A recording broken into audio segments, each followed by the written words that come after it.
pra ir pro trabalho. Chegando lá passei maior vergonha.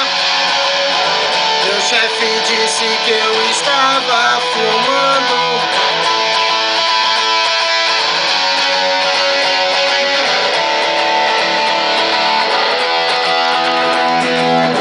Mas na verdade meus olhos vermelhos não escondiam a dor de um pesadelo.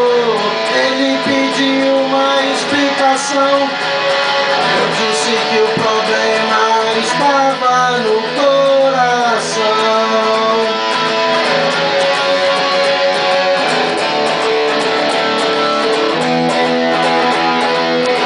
Ele ficou tão comovido, não teve jeito, fui demitido, indo pra casa desanimado.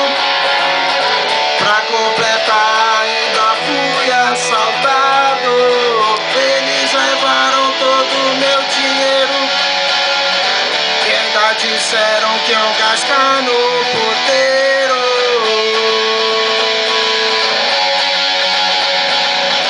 E ainda disseram que iam gastar no puteiro.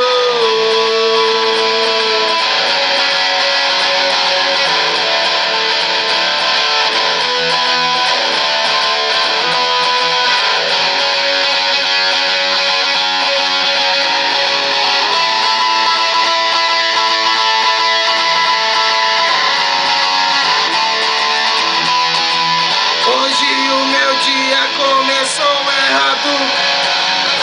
Peguei um ônibus pra ir pro trabalho.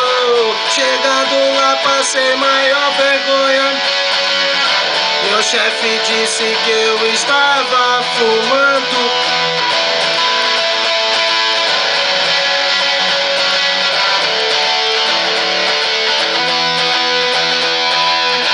Mas na verdade meus olhos vermelhos não escondiam a dor de um pesadelo. Ele pediu uma explicação. Eu disse que o problema estava no coração.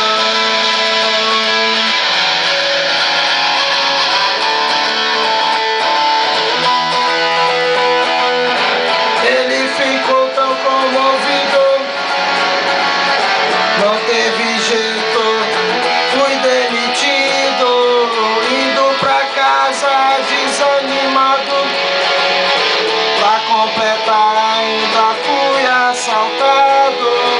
Eles levaram todo o meu dinheiro e ainda disseram que iam gastar no puteiro.